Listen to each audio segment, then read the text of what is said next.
ಪ್ರೀತಿಯ ಮಿತ್ರರೇ, ಕದನ ಕುತೂಹಲದ ಪರದೆ ಸರಿದಿದೆ, ಫಲಿತಾಂಶ ಬಂದಿದೆ. ಜಗತ್ತು ನಿಬ್ಬೆರಗಾಗಿ ನಿಂತು ನೋಡ್ತಾ ಇದೆ. ರಾಜಕೀಯ ಮುತ್ಸದ್ದಿಗಳು, ನಿರೂಪಕರು, ವಿಶ್ಲೇಷಣಕಾರರು ಹಲವು ವಿಧದಲ್ಲಿ ಇದನ್ನ ವ್ಯಾಖ್ಯಾನ ಮಾಡ್ತಾ ಇದ್ದಾರೆ. ಅದುವೇ ಪ್ರತಿಷ್ಠಿತ ಅಮೆರಿಕದ ನ್ಯೂಯಾರ್ಕ್ ನಗರದ ಮೇಯರ್ ಹುದ್ದೆಯ ಚುನಾವಣೆ ಮತ್ತು ಫಲಿತಾಂಶ. ಭರ್ಜರಿಯಾಗಿ ಝೊಹ್ರಾ ಮಮ್ದಾನ್ ವಿಜಯವನ್ನ ಸಾಧಿಸಿದ್ದಾರೆ. ಇಲ್ಲಿ ಒಂದಂತೂ ನಿಜ, ಜಗತ್ತಿನ ಯಾವುದಾದರೂ ಕಡೆ ಏನಾದರೂ ಅಪರಾಧ, ಭಯೋತ್ಪಾದಕ ಅಥವಾ ವಿಧ್ವಂಸಕ ಕೃತ್ಯಗಳು ನಡೆದರೆ ಅವೆಲ್ಲವನ್ನೂ ಕೂಡ ಒಂದು ಸಮುದಾಯದ ಮೇಲೆ ಹೊರಿಸಿ ಇಡೀ ಜಗತ್ತಿನಲ್ಲಿ ಇಸ್ಲಾಮೋಫೋಬಿಯಾವನ್ನು ವ್ಯಾಪಕವಾಗಿ ಹರಡುತ್ತಿದ್ದಂತಹ ಎಲ್ಲ ಮೂಲಗಳಿಗೆ ಅವರ ಮುಖಕ್ಕೆ ಹೊಡೆದಂತಹ ಒಂದು ಫಲಿತಾಂಶ ಇದು ಅನ್ನೋದರಲ್ಲಿ ಯಾವುದೇ ಸಂದೇಹವಿಲ್ಲ. ಕಾರಣ, ಇಸ್ಲಾಮೋಫೋಬಿಯಾವನ್ನು ಪ್ರಚಾರಪಡಿಸುವುದರಲ್ಲಿ ಮುಂಚೂಣಿಯಲ್ಲಿ ನಿಂತಹ ಒಂದು ರಾಷ್ಟ್ರ ಅಮೆರಿಕ. ಅಮೆರಿಕದೊಂದಿಗೆ ಮುಸಲ್ಮಾನರಿಗಿರುವ ಅಸಮಾಧಾನ, ಆಕ್ರೋಶ, ಸಿಟ್ಟು, ಕೋಪ ಅದಕ್ಕೂ ಕಾರಣ ಇದೆ. ಅದೇನೆಂದರೆ 1920 ನಂತರ ಅರಬ್ ರಾಷ್ಟ್ರಗಳಲ್ಲಿ ಅಪಾರವಾದಂತಹ ತೈಲ ನಿಕ್ಷೇಪದ ಮಾಹಿತಿ ಲಭಿಸುತ್ತದೆ. ಹಾಗೆ ಈ ತೈಲದ ಉದ್ದೇಶಕ್ಕಾಗಿ ಅಮೆರಿಕನ್ ಕಂಪನಿಗಳು ಕೊಲ್ಲಿ ರಾಷ್ಟ್ರಗಳಿಗೆ ಲಗ್ಗೆ ಇಡುತ್ತದೆ.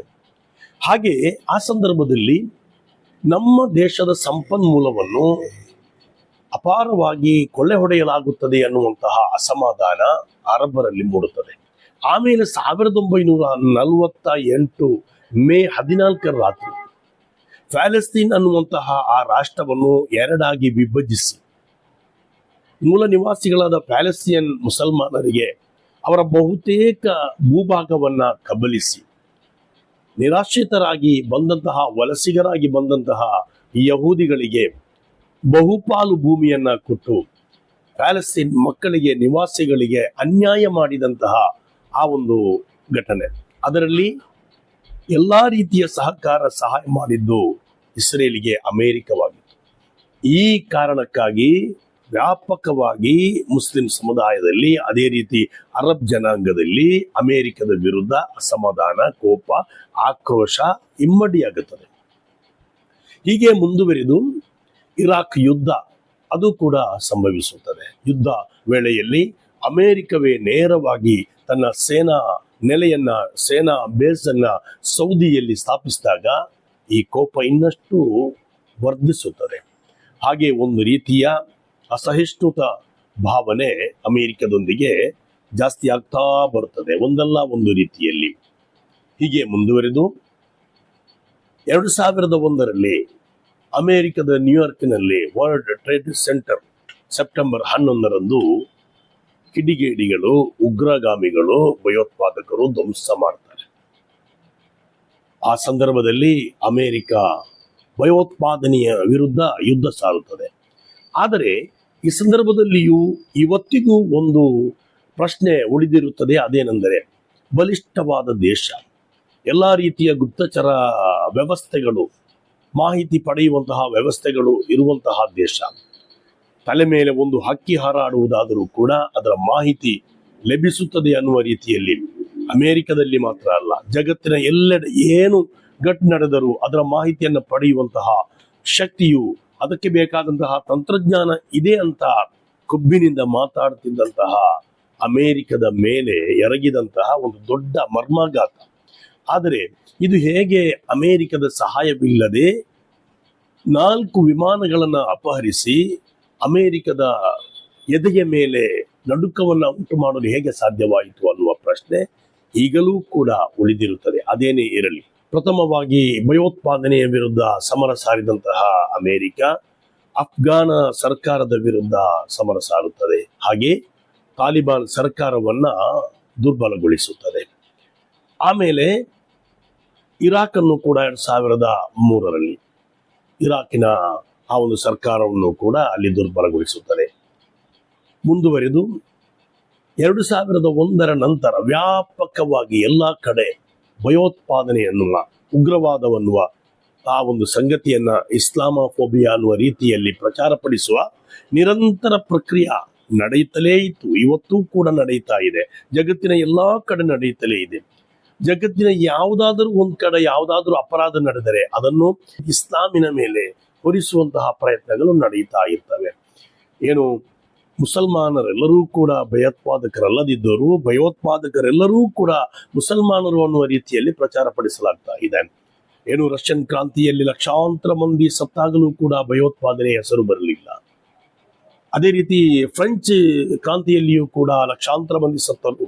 1ನೇ ಮಹಾಯುದ್ಧ, 2ನೇ ಮಹಾಯುದ್ಧ, ಲಕ್ಷಗಟ್ಟಲೆ ಜನರ ಸಾವು ನಡೆದರೂ ಕೂಡ ಅಲ್ಲಿ ಯಾವತ್ತೂ ಕೂಡ ಟೆರರಿಸಂ ಅನ್ನುವಂತಹ ಒಂದು ಪದ ಬಳಕೆಯಾಗಿಲ್ಲ.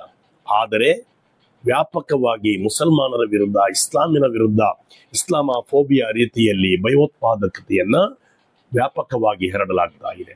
ಇಂತಹ ಒಂದು ಸಂದರ್ಭದಲ್ಲಿ ಅಮೆರಿಕದ ಈ ಒಂದು ಚುನಾವಣೆ ನಡೆಯುತ್ತದೆ. ಈ ಚುನಾವಣೆಯಲ್ಲಿಯೂ ಕೂಡ ಅಮೆರಿಕದ ಅಧ್ಯಕ್ಷರೇ ಇಸ್ಲಾಮೋಫೋಬಿಯಾವನ್ನು ಪ್ರಚಾರ ಮಾಡುತ್ತಾರೆ. ಜೊಹರಾ ಮಮ್ದಾನಿ ಅನ್ನುವಂತಹ ವ್ಯಕ್ತಿಗೆ ಅಲ್ಲಿಯ ಮೇಯರ್ ಆಗಲು ಯಾವ ಅರ್ಹತೆ ಇದೆ? ಹಮಾಸ್ ಇದಕ್ಕೆ ಡಾಲರ್ ಲೆಕ್ಕದಲ್ಲಿ ಹಣ ವ್ಯಯಿಸ್ತಾ ಇದೆ ಅನ್ನುವಂತಹ ಅಪಪ್ರಚಾರವನ್ನು ಮಾಡಲಾಗುತ್ತದೆ. ಅದು ಮಾತ್ರವಲ್ಲ, ಕಾರ್ಪೊರೇಟ್ಗಳು, ದೊಡ್ಡ ದೊಡ್ಡ ಶ್ರೀಮಂತರು ಜೊಹರಾ ಮಮ್ದಾನಿ ವಿರುದ್ಧ ನಿಲ್ತಾರೆ. ಈ ಸಂದರ್ಭದಲ್ಲಿ ಬಹುಸಂಖ್ಯೆಯಲ್ಲಿ ಯಹೂದಿಗಳಿರುವಂತಹ ಒಂದು ನಗರ, ಬಹುಸಂಖ್ಯೆಯಲ್ಲಿ ಯಹೂದಿಗಳಿರುವಂತಹ ಒಂದು ನಗರ, 9% ಮಾತ್ರ ಇರುವಂತಹ ಮುಸ್ಲಿಂ ಸಮುದಾಯದ ವ್ಯಕ್ತಿ ಆ ನಗರದಲ್ಲಿ ಮೇಯರ್ ಹುದ್ದೆಯಲ್ಲಿ ಗೆದ್ದು ಬರ್ತಾರೆ. ಅಂದ್ರೆ ಇದರ ಅರ್ಥ ಅಪಪ್ರಚಾರಗಳಿಗೆ ಜನ ಹೆಚ್ಚು ಕಾಲ ಕಿವಿಕೊಡಲ್ಲ. ಅದೇ ರೀತಿ ಹಣಬಲಕ್ಕೆ ಜನರ ಅಭಿಮತವನ್ನು ಹಿಡಿದಿಟ್ಟುಕೊಳ್ಳಲು ಸಾಧ್ಯವಿಲ್ಲ. ಅದೇ ರೀತಿ ಮೂಲ ಸೌಕರ್ಯ, ಜನರಿಗೆ ಬೇಕಾಗಿರುವಂತಹ ಮೂಲ ಸೌಕರ್ಯವನ್ನು ವಂಚಿಸಿ ಜನರನ್ನು ಭ್ರಮೆಯಲ್ಲಿ ತೇಲಾಡಿಸಲು ಹೆಚ್ಚು ಕಾಲ ಸಾಧ್ಯವಿಲ್ಲ ಅನ್ನುವುದರ ಒಂದು ಸ್ಪಷ್ಟವಾದಂತಹ ಒಂದು ಸಂದೇಶವಾಗಿತ್ತು ಈ ಗೆಲುವು ಅನ್ನುವುದರಲ್ಲಿ ಎರಡು ಮಾತಿಲ್ಲ.